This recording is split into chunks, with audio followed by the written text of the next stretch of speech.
नमस्कार प्यारे बच्चों, मैं आपकी सोशल साइंस टीचर आकांक्षा अनुभूति जुड़ गई हूँ एक बार फिर से आपके साथ।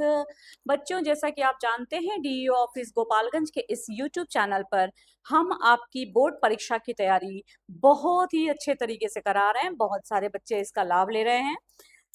बच्चों, आप देखोगे कि मैथ, साइंस और सोशल साइंस जैसे सब्जेक्ट्स बहुत अच्छे से यहाँ पे कवर हो रहे हैं।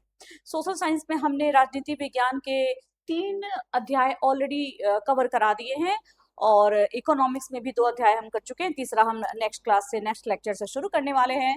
आज हम लेकर के आए हैं आपके लिए अध्याय 3 राजनीति विज्ञान का के कुछ बहुत ही महत्वपूर्ण प्रश्न।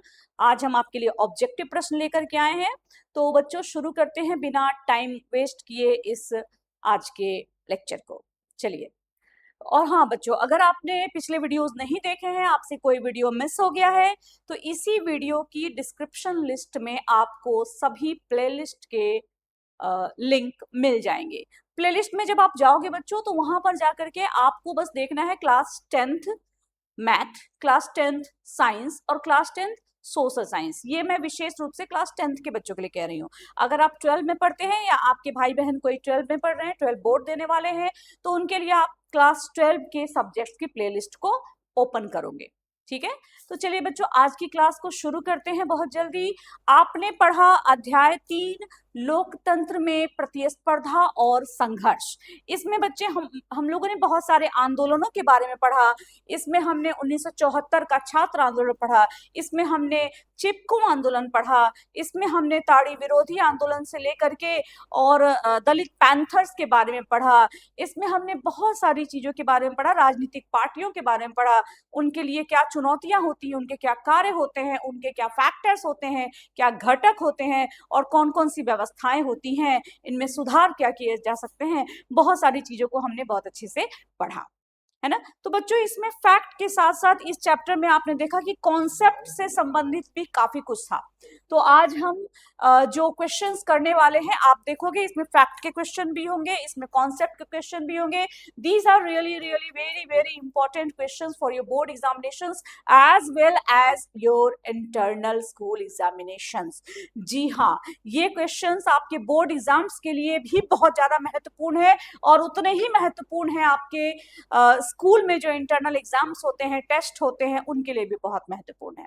ठीक है, हालांकि ये वीडियो हमने बिहार बोर्ड को लेकर के बनाई है, लेकिन चूंकि बिहार बोर्ड का आपको पता है कि सारी चीजें एनसीईआरटी पे बेस्ड है, तो सीबीएसई बोर्ड से भी अगर कोई बच्चा पढ़ाई कर रहा है, उसके लिए भी ये वीडियो उतना ही महत्वपूर्ण हो सकता है।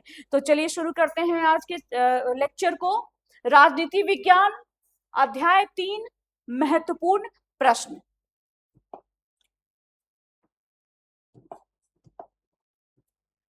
पहले प्रश्न पे आते हैं बच्चों। पहला प्रश्न हमारा है, देखिए कि लोकतंत्र में जन संघर्ष का मुख्य उद्देश्य क्या है।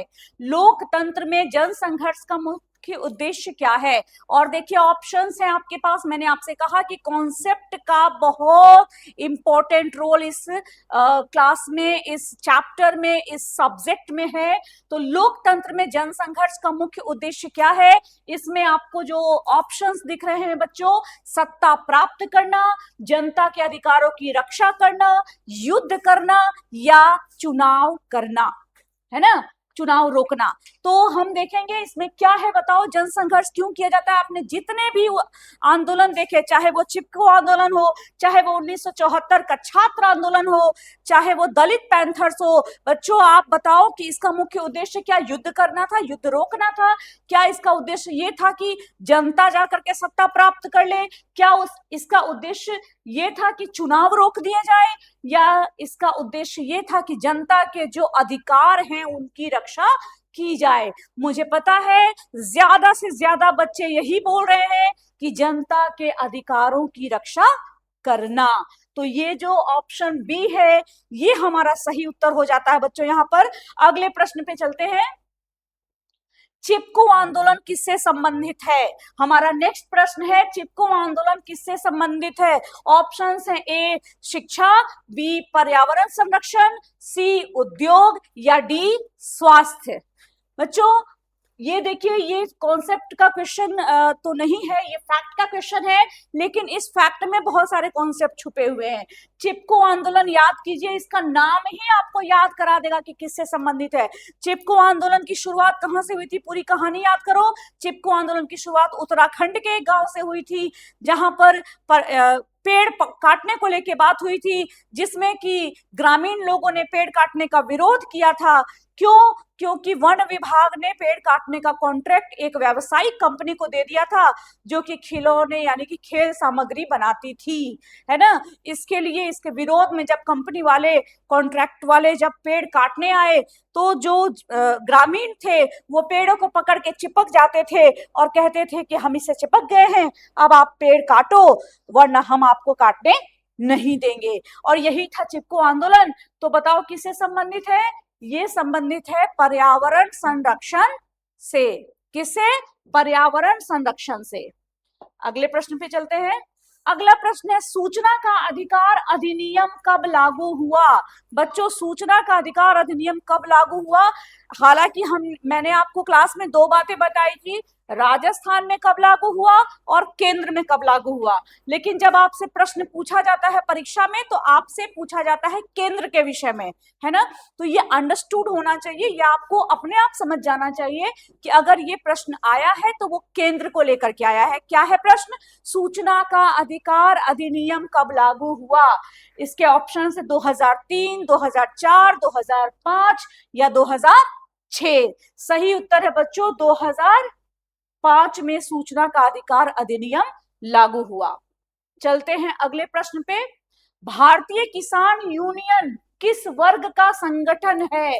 बहुत ही सिंपल सा प्रश्न है। मैंने इसको शामिल इसलिए किया कि कई बार प्रश्न में ही उत्तर छुपा होता है, लेकिन उसके बाद भी बच्चे हड़बड़ी में या तनाव के कारण उत्तर गलत कर देते हैं, जिसको हम सिली मिस्टेक्स के नाम से जानते हैं। अब बताओ, भारतीय किसान यूनियन लिखा है तो ये किसका यूनियन है, किसका संगठन है? छात्र का तो हो नहीं सकता, छात्र का होता तो भारतीय छात्र यूनियन लिखा रहता, है ना। किसान का हो सकता है क्योंकि इसमें, इसके नाम में ही किसान लगा हुआ है, मजदूर और व्यापारी का नहीं है।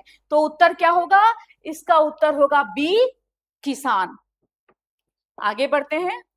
नेक्स्ट प्रश्न है, जनहित याचिका पीआईएल किस संस्था में दायर की जाती है? जनहित याचिका यानी कि पीआईएल, पब्लिक इंटरेस्ट लिटिगेशन, किस संस्था में दायर की जाती है? तो जनहित याचिका बच्चों क्या होती है?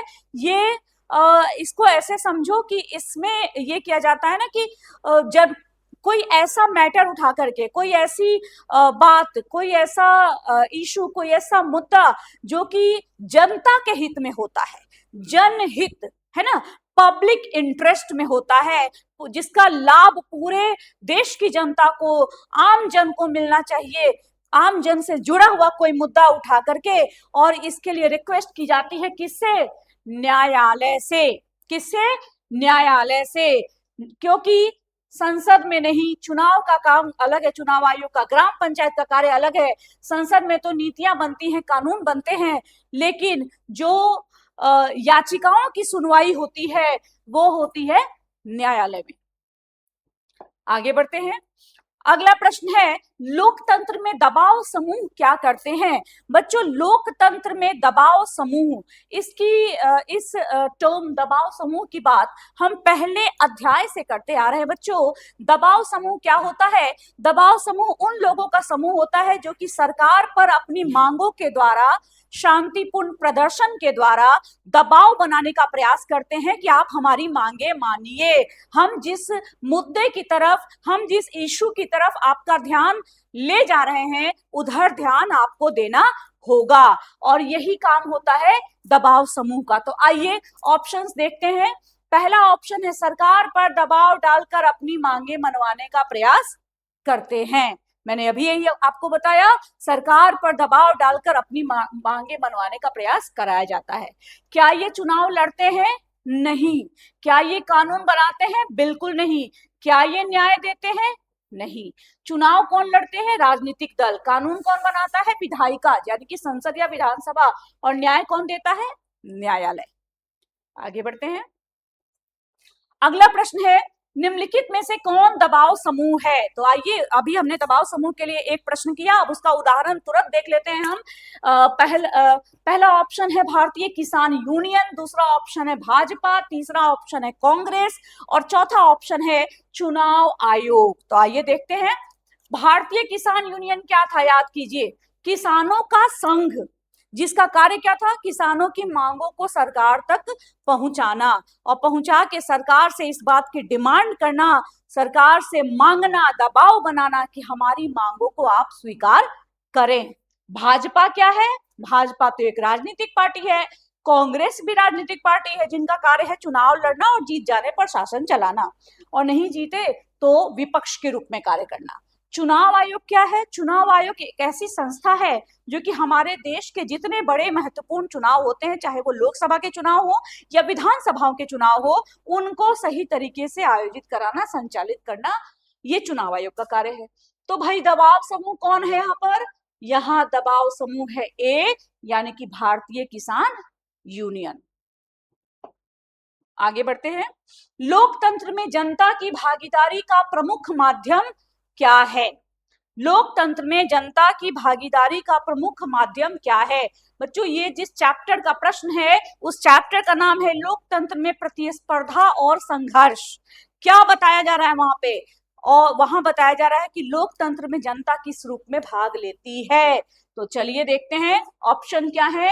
पहला ऑप्शन है आंदोलन और चुनाव, दूसरा ऑप्शन है सेना, तीसरा ऑप्शन है न्यायपालिका और चौथा ऑप्शन है पुलिस।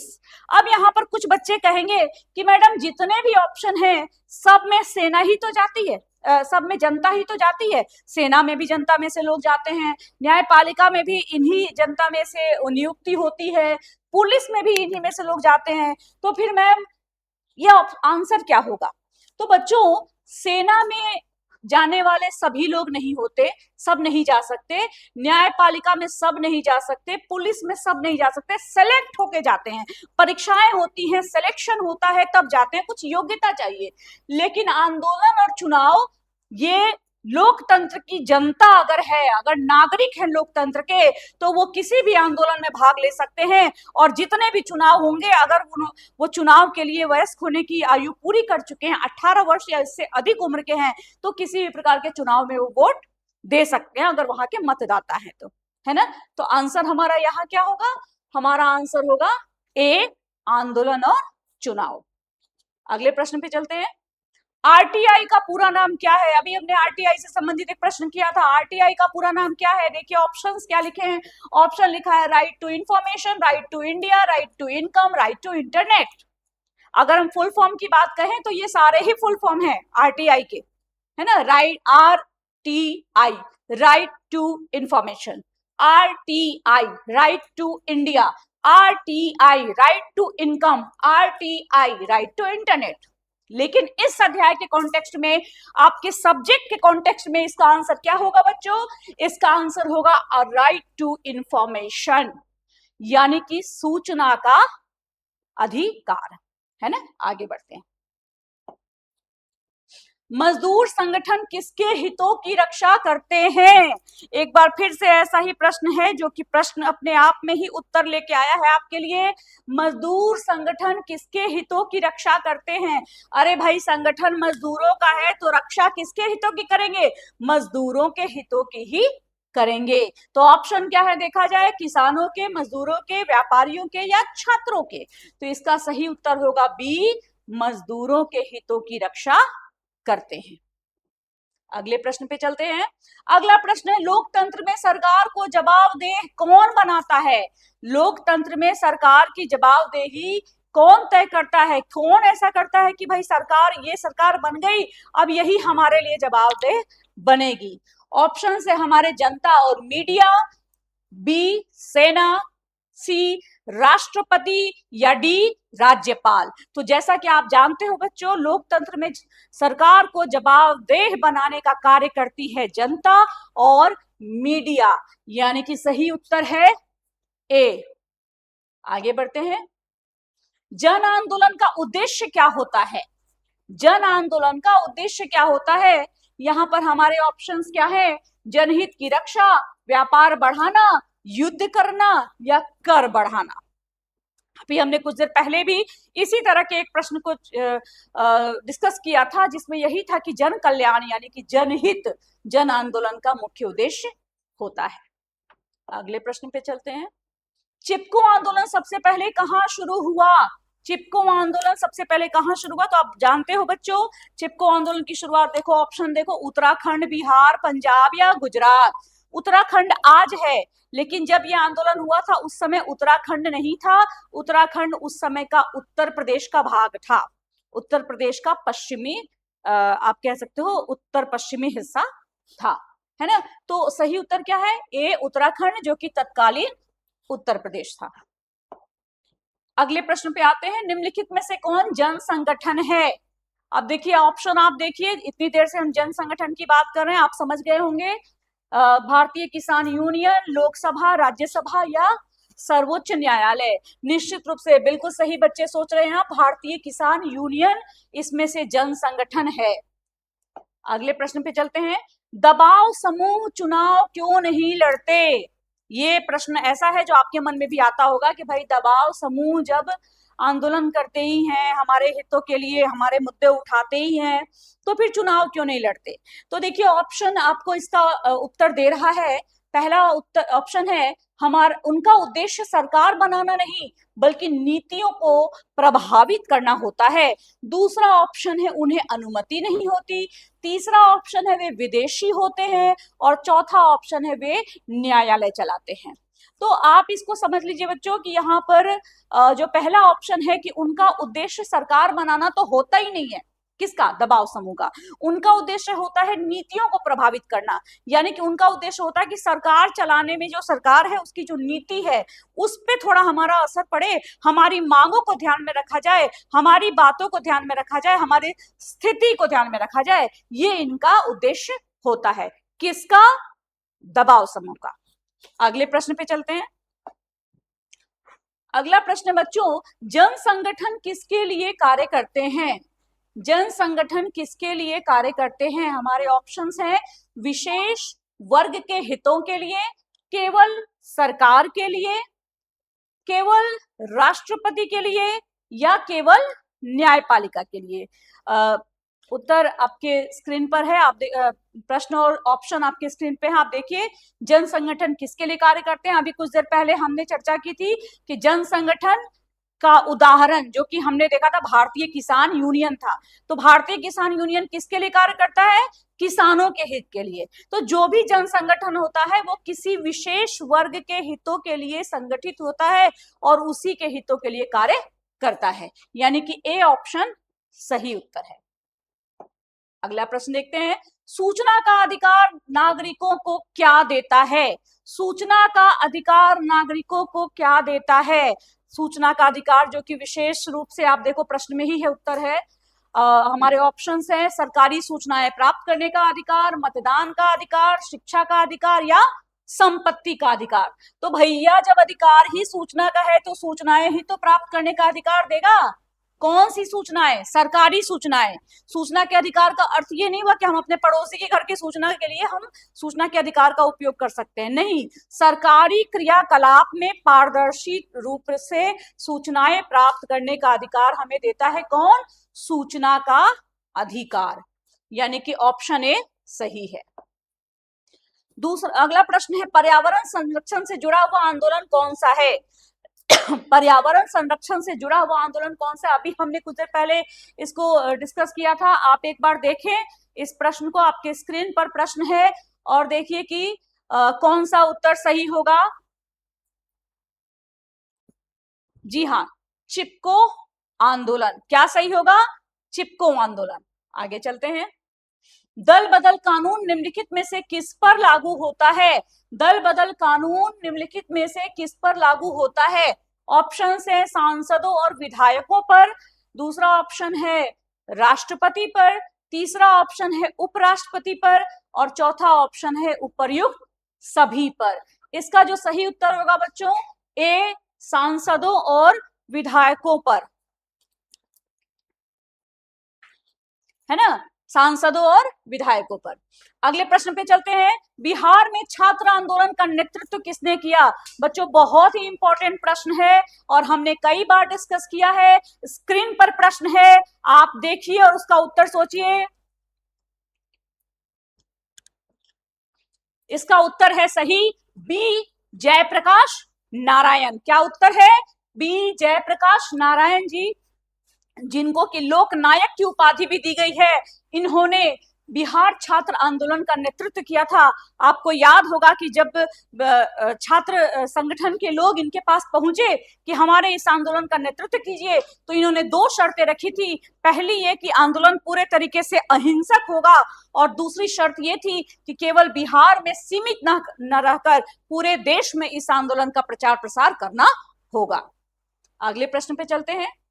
अच्छा, इन्होंने एक नारा भी दिया था, जरा बताइए, आप सोचिए कि कौन सा नारा इन्होंने दिया था, बहुत प्रसिद्ध है। अगला प्रश्न है, भारत में 1977 के आम चुनाव में किस पार्टी को बहुमत मिला? भारत में 1977 के आम चुनाव में किस पार्टी को बहुमत मिला? प्रश्न है। उत्तर के लिए ऑप्शंस हैं कांग्रेस पार्टी, जनता पार्टी, कम्युनिस्ट पार्टी या भारतीय जनता पार्टी, है ना। उत्तर है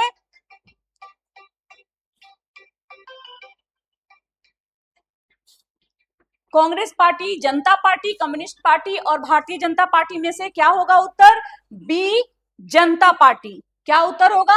बी जनता पार्टी, जिसे कि 1977 के आम चुनाव में बहुमत प्राप्त हुआ, है ना। आपको याद होगा बच्चों कि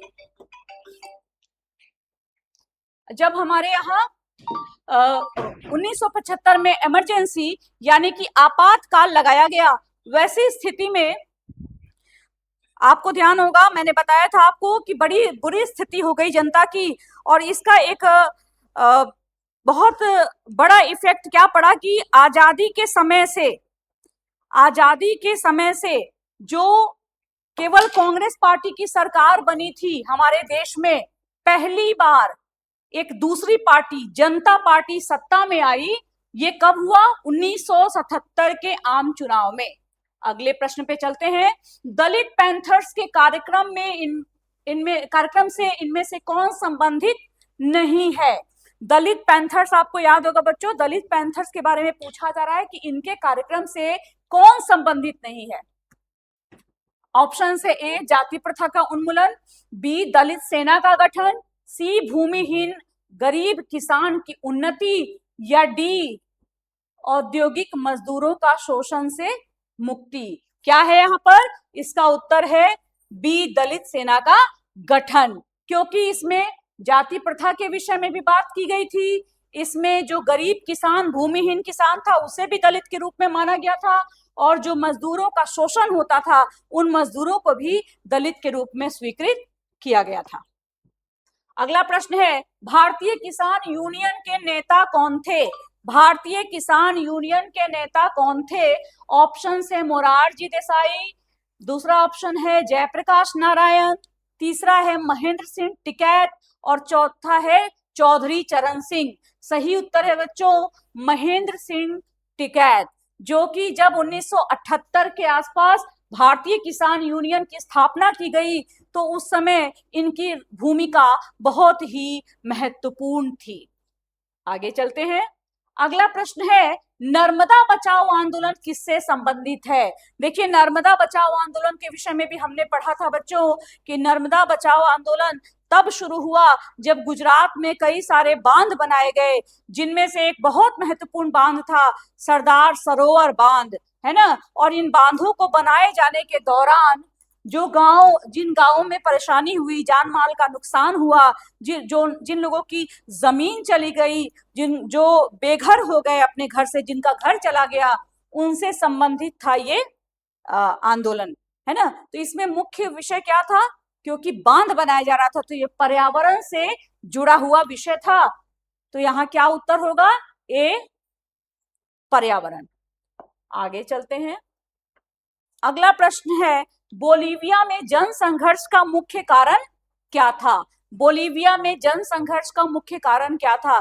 तो आपको याद होना चाहिए बच्चों कि बोलीविया में जो जन संघर्ष हुआ था उसका वो कारण क्या था कि पानी सप्लाई करने का, वाटर सप्लाई का जो अधिकार था वह दे दिया गया था किसी कंपनी को, और उसने लगातार जो वाटर सप्लाई के लिए जो उसकी कीमतें थी वो बढ़ानी शुरू कर दी, जिससे कि लोगों के अंदर असंतोष फैल गया, क्योंकि जल ही जीवन है और जल की सप्लाई अगर इतनी ज्यादा महंगी, दुगुने तिगुने चौगुने दाम से करना शुरू हो जाए तो लोगों के लिए, विशेष रूप से जो गरीब तबके के लोग हैं, जो मध्यम वर्गीय तबके के लोग हैं, उनके लिए बड़ी मुसीबत हो जाती है। तो यही कारण था बोलीविया में जनसंघर्ष का। आपने पढ़ा है, आपने लेक्चर में भी पढ़ा है। तो यहाँ पर आपके सामने स्क्रीन पे उत्तर ऑप्शंस हैं, आप देखें और बताएं कि इनमें से कौन सा ऑप्शन सही होगा। पहला ऑप्शन है पानी की कीमतों में वृद्धि, दूसरा ऑप्शन है खाद्यान्न की कीमत में वृद्धि, तीसरा ऑप्शन है पेट्रोल की कीमत में वृद्धि, और चौथा ऑप्शन है जीवन रक्षक दवाओं की कीमत में वृद्धि।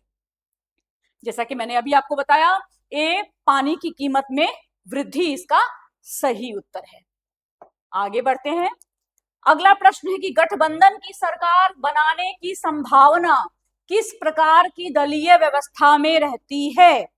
गठबंधन की सरकार बनाने की संभावना किस प्रकार की दलीय व्यवस्था में रहती है?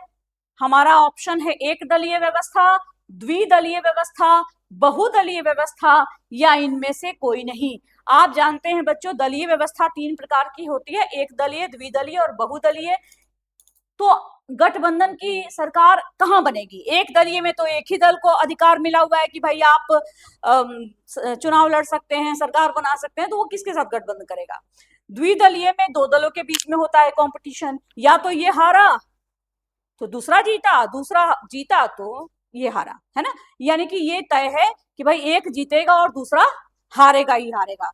तो जब दूसरा हार ही गया और एक को मिल ही गया तो कि कोई ना कोई तो एक होगा जो सरकार बनाएगा, तो गठबंधन की संभावना यहाँ पे भी समाप्त हो जाती है। बचता है क्या हमारा? बचता है बहुदलीय व्यवस्था, है ना, जिसमें कि 2 से अधिक दल होते हैं। तो जो अगर किसी एक दल को भी जो जिन वांछनीय जो सीटें हैं, जो सीट मिलनी चाहिए सरकार बनाने के लिए, अगर उतनी सीट नहीं मिलती है तो वो दल बाकी के जो दूसरे दलों को सीट मिली है उनसे बात करके उनके साथ मिल करके गठबंधन सरकार की स्थापना करता है, गठबंधन सरकार बनाता है। तो उत्तर क्या हुआ?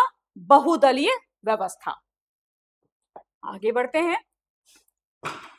वर्ष 1975 में आप देखोगे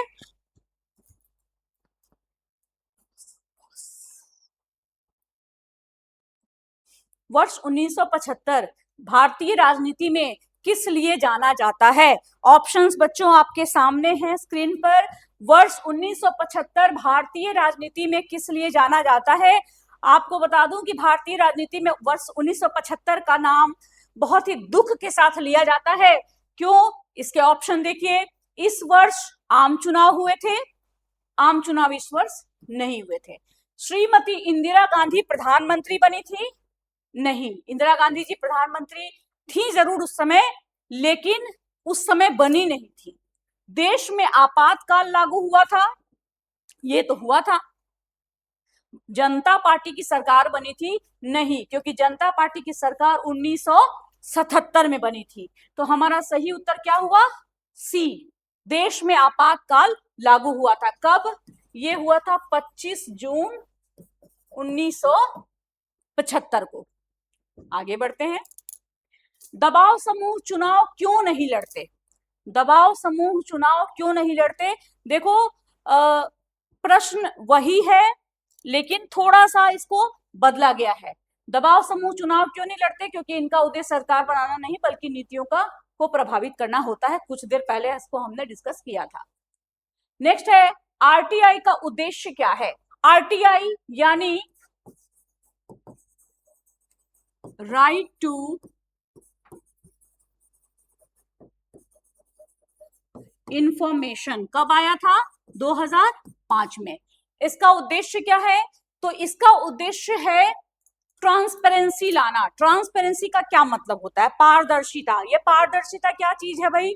पारदर्शिता का मतलब कि क्या किया, क्यों किया, किस नियम के अनुसार किया, कैसे किया, ये क्लियर होना चाहिए, है ना। इसमें कुछ दबा छुपा नहीं होना चाहिए। ये निजी लोगों के लिए नहीं, ये सरकार के लिए ये है। अगर हमें कुछ जानकारी चाहिए, विभागीय कोई जानकारी चाहिए, सरकारी तंत्र से कोई जानकारी चाहिए, तो हम इसके विषय में बात कर सकते हैं, पूछ सकते हैं, आवेदन दे सकते हैं। हालांकि इसमें हमारे देश की कोई सुरक्षा या किसी की कोई निजी बात नहीं आनी चाहिए इस दायरे में, है ना। आगे बढ़ते हैं। निम्न में से कौन लोकतंत्र की विशेषता है? इनमें से कौन लोकतंत्र की विशेषता है? देखिए ऑप्शंस क्या है? जनभागीदारी, तानाशाही, राजशाही या निरंकुश शासन। क्या है? जनभागीदारी, तानाशाही, राजशाही या निरंकुश शासन। अब मुझे बताओ बच्चों कि क्या लोकतंत्र में निरंकुश शासन होता है? नहीं होता। अच्छा, निरंकुश का अर्थ क्या है? निरंकुश, यानी जिसपे कोई अंकुश, कोई रोक टोक नहीं हो। तो जब शासन पे कोई रोक टोक नहीं होगी तो आप बताओ शासन कैसा चलेगा? मनमाने तरीके से चलेगा। क्या लोकतंत्र में ऐसा होता है? ऐसा नहीं होता, क्योंकि लोकतंत्र की सरकार जनता चुनती है और जनता के अनुसार ही कार्य करना पड़ता है। साथ ही साथ संविधान में नियम होते हैं, सर्वोच्च कानून होता है, जिसका पालन लोकतंत्र में करना सबको है, जनता को भी और सरकार को भी, है ना। फिर राजशाही में होता है क्या? राजशाही तो लोकतंत्र है ही नहीं। क्यों नहीं है? क्योंकि यहाँ तो भाई राजा शाह होते हैं, राजा सुप्रीम होते हैं, राजा सर्वे सर्वा होते हैं। तो फिर लोकतंत्र कहाँ से आया? राजतंत्र हो गया ये तो। तानाशाही होती है क्या? तानाशाही भी नहीं होती। क्यों? क्योंकि तानाशाही क्या होती है? मैं जो कह दूं वही होगा, डिक्टेटर। मैं डिक्टेट करूं, आप उसके अनुसार आचरण कीजिए, है ना। तो ये भी लोकतंत्र में नहीं होता। होता क्या है? जन भागीदारी। क्या होता है? जन भागीदारी। कैसे? जब हम वोट देते हैं सरकार को चुनने के लिए तो हमारी भागीदारी होती है। जब हम सरकार से कोई मांग करते हैं हमारी भागीदारी होती है। जब सरकार कुछ पूछती है और हम अपनी बात सरकार तक पहुंचाते हैं हमारी भागीदारी होती है। जब हम कोई आंदोलन करते हैं, संघर्ष करते हैं, धरना देते हैं, रैली करते हैं, प्रदर्शन करते हैं, तो कहीं ना कहीं हमारी मांगे, हमारी बात सरकार तक पहुंच पाती है। सरकार उस पर सोचती है और उसके अनुसार नीति परिवर्तन करती है, निर्णय लेती है, तो हमारी भागीदारी होती है। आगे चलते हैं। ऑप्शन हमारा कौन सा सही हुआ? ए। नेक्स्ट प्रश्न देखते हैं। जन संघर्ष का अंतिम उद्देश्य क्या है? जन संघर्ष का अंतिम उद्देश्य क्या है? कई बार ये प्रश्न हमारे बीच रूप बदल बदल के आ गया।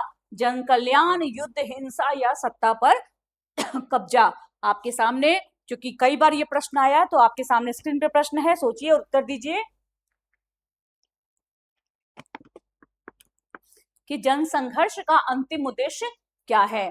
ऑप्शंस है जन कल्याण, युद्ध, हिंसा या सत्ता पर कब्जा।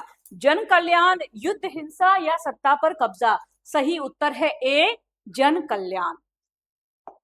इसी जन कल्याण को आपने अलग अलग प्रश्नों में किसी में जनहित देखा, किसी में लोक कल्याण देखा। ये सारे शब्द एक ही हैं, एक ही चीज के पर्यायवाची हैं।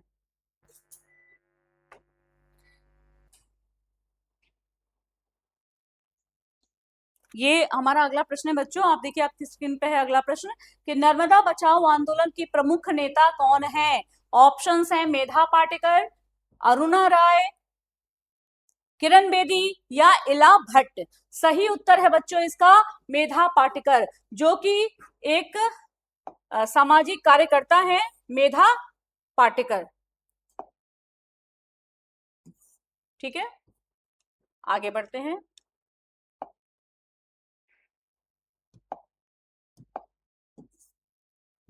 चलिए नेक्स्ट प्रश्न पे चलते हैं।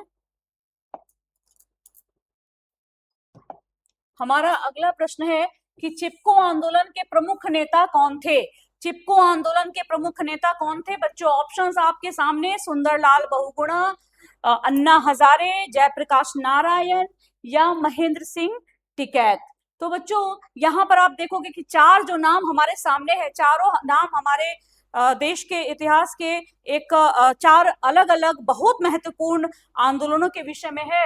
और ये चारों आंदोलन ऐसे हैं जो कि आजादी के बाद, स्वतंत्रता के बाद हमारे देश में घटित हुए हैं।